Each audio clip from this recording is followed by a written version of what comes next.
Gaming, whether you like it or not, is an industry that's one of the most profitable in the world right now. In the US alone, right, it is worth $97.6 billion. And again, that's just in the US. That's not counting places where they'll most likely be playing games more, like, for example, the UK, which is absolutely rainy all the time and miserable, so they're probably playing games a little bit more than we are here in the US. Or places like Japan that are literally the birthplace of games and have tons of arcades on the street still because they're so into gaming. Since it is such a huge and lucrative industry, a lot of companies or people think that they can just come on in. You know, get a little piece of the gold jackpot while they're here, you know, that sort of thing. Except usually it doesn't go well. Because the thing about gamers is gamers are a passionate and strong breed. I mean, it takes a special kind of person to be able to fill up an entire wall with Pokemon stuff. I'm just gonna say that. And, you know, gamers are very prone to knowing when people are just trying to get a buck out of them. A lot of people hated loot boxes because of this very thing, where it was just very clearly a scheme to get money from players. A lot of actual gamers hate mobile games for this reason, because they just feel like cash-ins a lot of the time. Not all the time, but most of the time. And this has even been seen with other crazy industry newcomers. Because obviously, with the likes of Nintendo, Sony, and Microsoft being the absolute titans of the industry, some other people think that they can just come in and start having their way with this industry. And they're wrong. A big example of this is the Ouya. The Ouya was a Kickstarter campaign started by this kind woman that I forgot the name of, but I'll have it on screen. And, you know, she's probably a nice person. You know, I'm not going to judge her too much. Business lady. She seems smart enough. But, the mistake she made is that, she attempted to make a gaming product while making it very clear she has never touched a game in her life. The Ouya actually felt like a dream to a lot of people because it made a lot of promises that gamers had been asking for years.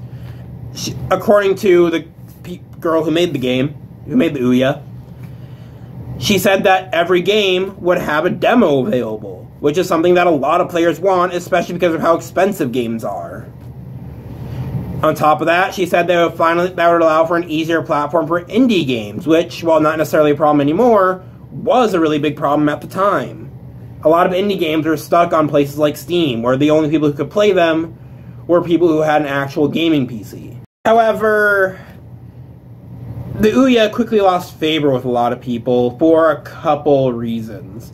The first big one was, like I said, she made it very clear she had never touched a game in her life. And not by saying it. In fact, she actually tried to sell the fact that she was just a gamer, trying to make a revolutionary thing for fellow gamers. And then she had no idea what a PS4 controller was. Okay, so let's talk about that. So let's talk about games, and then we're actually going to circle back to some of the stuff you're talking about earlier. But this is a Tegra 3-based system. It's NVIDIA's, one of NVIDIA's chips. Gig of RAM, 8 gigs of storage on it. Like you said, it's kind of off the shelf. So the experiences that people are used to in the living room are incredibly immersive, very vast game experiences, things like Halo, Call of Duty, you know, Fallout 3, which I played for probably 60 hours or something ridiculous. You know, I spent a ton of time playing it. How can you deliver those kinds of graphically immersive and vast gaming experiences on what is essentially the internals of a smartphone? It's a great question. And the answer is simple. Yes, and why would we? Those experiences that you just talked about are great on those devices. You aren't going to want to play those games anywhere else. But I argue that we are going to have inventive, creative, exclusive, innovative content that you aren't going to find on those devices because it's hard to bring those types of games to those devices. Minority Media is building a game that actually leverages, they built Papa and Yo, that actually leverages the buttons and the touchpad, right? Because our controller has a touchpad. You're not going to find that somewhere else. And the reality is... The new PlayStation 4 controller has a touchpad. That's doesn't true. It? They could build it for that. So. But they're building it for me. That's what I know. Right. And so it's just, and so, you know, you're welcome to try. Don't get us gamers wrong. We're willing to give you a shot. We're just also going to laugh at you horribly if you fail.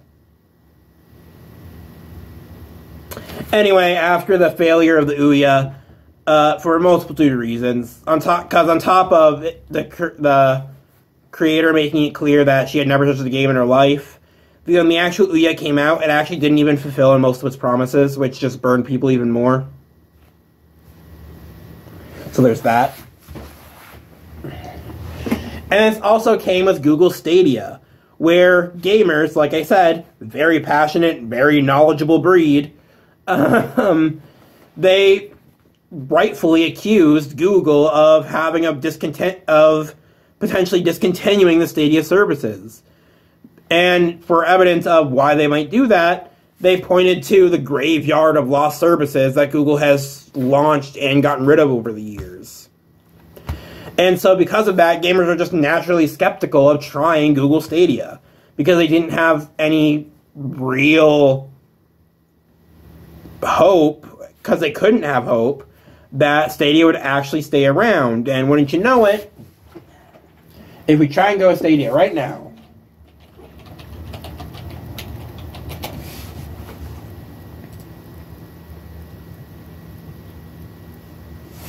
thank you for playing with us. Stadia was shut down on January 18th, 2023.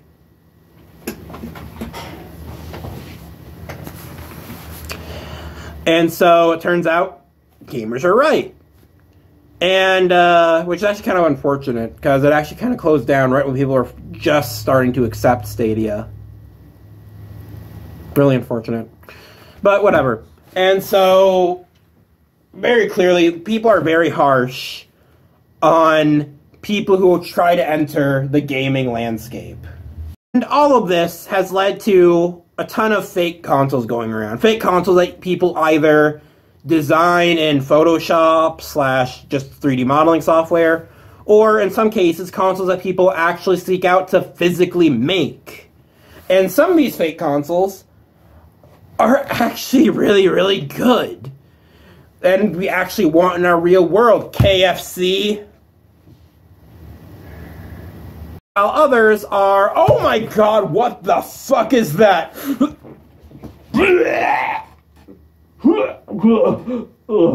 If you show this console to any actual gamer, they will tell you they'll either be completely underwhelmed, because they've probably seen it a million times, or they'll be absolutely abhorrently disgusted. Why? Well, let's dive into that. Because the thing is looking from a normie perspective, this console actually looks pretty fine. It looks really cool, because it looks similar. I'm recording with my phone. I'm going to use my tablet as a stand-in. It looks really similar to something like a tablet, where it's all one screen, and you would just play by tapping the actual screen.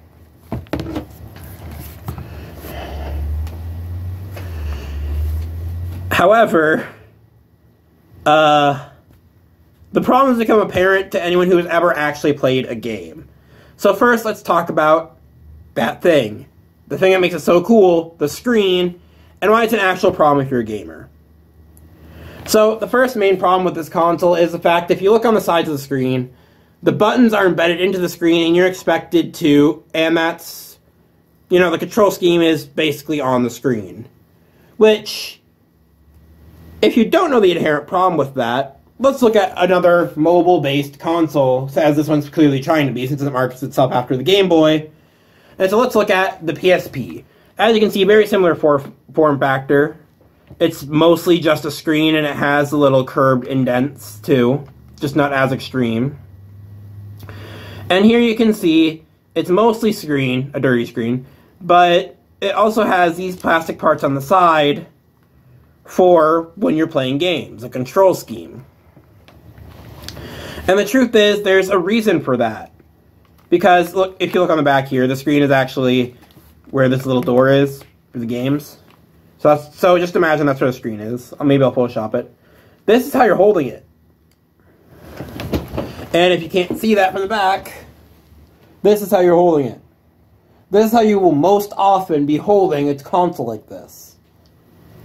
Because you have your thumb on the face buttons in order to be able to press any of them that you need, or you have your other thumb hovering over the D-pad to be able to press any direction you need.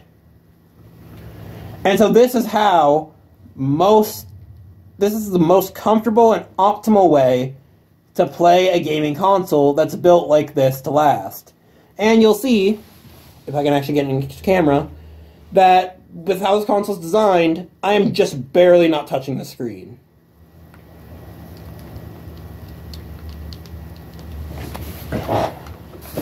And that is the problem with this console.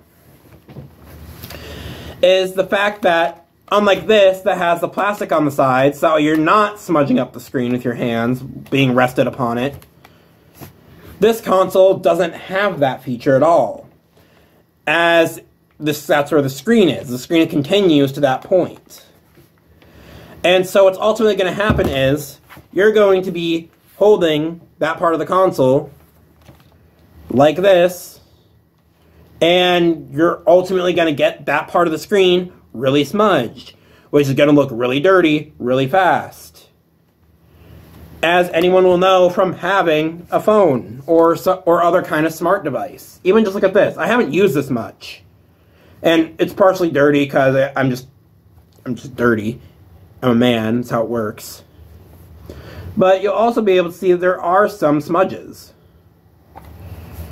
And again, I haven't used this tablet much because it has a kind of crappy battery life. Everything else about it is great. It just has a crappy battery life. But with this tablet, and so, you know, when you're constantly touching and rubbing and swiping on a screen, it already makes enough smudges that can, over time, make your phone or tablet look absolutely disgusting and ugly until you wipe it off. With a game console, you're literally pressing your hand against it the entire time. And, you know, most people, you know, when they're doing a phone, they'll just do a few light taps. Yes, I'm using the PSP as a standard for a phone. You know, you'll do, like, maybe a tap here to tap an app, a swipe to scroll. But, you know, and so normally it does take that long. But you're also normally not touching your phone screen like this, where you're just getting a giant smudge all across the screen. And that's what you're doing with this console. And so it's going to end up really smudged really fast. So that's the first problem. The second problem is, again, the screen, but another aspect of the screen. As you can see, they make it very clear that the screen is clear, that it's all clearly the same screen, right? There is no special formatting to it. It's just from left to right, the screen is there. I'll even put a little bit of photoshopping so you can see that more clearly. The problem with this now is assuming that the screen part wasn't an issue. Let's say that this console has some amazing technology, super powerful anti-smudging tech that's able to completely circumvent the fact what your hand would be doing to it. Let's ignore that for a second. Let's assume that they found a fix for that. Okay, cool. The next problem is, for a console like this, keep in mind the entire thing is the screen on this new version of the console. And now if we look back at where I'm holding the buttons,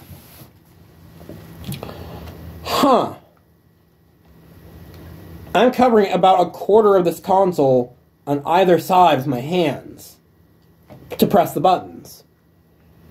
So that equates to me blocking off half the screen. And I know that not all my audience are necessarily gamers, so let me just illustrate this for you. This is a console for video games. You know, video games. And so as you can expect, for a majority of games, not being able to see the visuals, because you're blocking half of the visuals, is going to be a problem. And this is especially true for games like games that they advertise, Mario Kart. One of the games that actively show playing on this console is Mario Kart, which you'll even see in the video itself. You can actually see the main menu is covered up by that part where your hand would go. Even the button is covering up most of the menu, let alone having your hand there over the button to actually play the game. And going even further than that, Mario Kart is a racing game. You have to be able to see the entire screen in order to avoid potential hazards, in order to not make sure you're not bumping into and losing speed off walls, to see where item boxes are so you can damage your other opponents. It's a game where you actually have to be looking around you while you're racing around. And so covering up half the screen is going to pose an issue. Because, again, you need to be able to see those elements. It's a video game. You need to see the full video. For another example, let's look at another game, Breath of the Wild. This is another game where you have to be constantly on your toes, looking around you for potential enemies, or even just random treasures to find. And this is just a fairly typical and fairly low-paced action-adventure game. That's not even comparing it to games that more people actually play, like Dark Souls, which requires a lot more paying attention because it's a lot harder of a game. And so, ultimately, pretty much no matter what way you slice it, this console is just not going to work.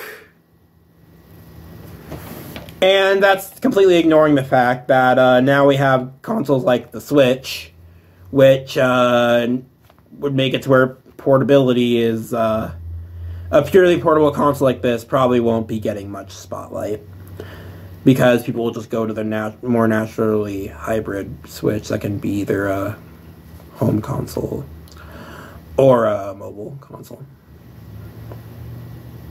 But even ignoring all of that, there's still one more issue with this, which is the fact that the temperature, actually, and it kind of does relate back to that screen.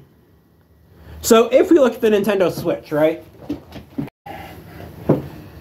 My Nintendo Switch here, it has 3 ports. 1, 2, 3. It has multiple ports for venting out the console. And so yeah, by the way, if you want to know what that is, check out the raw footage on my Patreon. It is only... hash brown... It is only $15 a month to get access to the raw footage, so you can see exactly what the heck I was doing over here. But regardless, if you look on the inside of the Switch, you will see that there is a giant fan on the inside, as well as tons of metal just to help keep it cool. And this is going to be an even bigger problem with this console, because the entire screen looks brighter than the Switch does. It looks brighter than the Switch normally does, and so that means it's going to be a lot hotter. Even the Switch's screen can get really hot sometimes after a couple hours of playing. And that's just because of how technology works. Anyone who has technology can tell you that it has to work a lot, and when it works a lot, it gets hot. And if it gets too hot, it'll eventually shut down. As such, and that's what we call overheating. And so, with a console, games are really pressuring on technology. Like, stupidly demanding on technology. And so, the screen gets hot really easily on something like on something even just like a Nintendo Switch.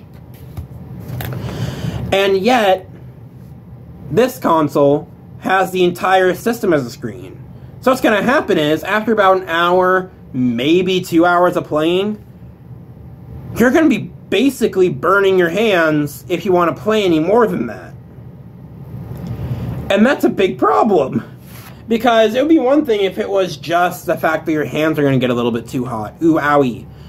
But the bigger issue here is actually going to be what overheating does to the internals of the console.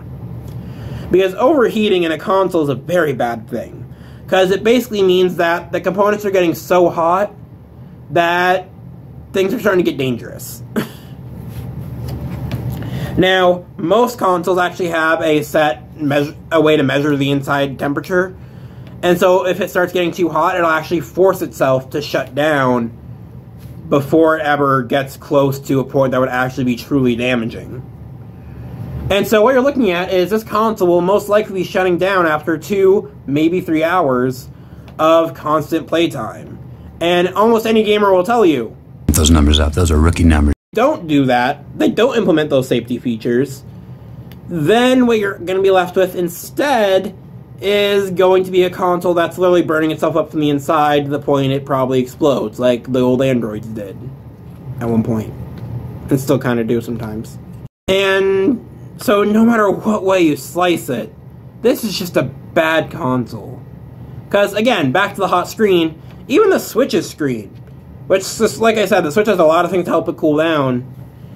It was so hot that it got so hot that it would actually warp some people's docking stations to the point that it caused scratches on the console when pulling it out. And so if it's enough to melt plastic, even to a small degree, it's gonna be pretty bad. Especially for the very clearly plastic buttons. And so just like I said, no matter what way you slice it, while this console looks cool and seems amazing on paper, in actual practice it would be one of the worst consoles ever designed.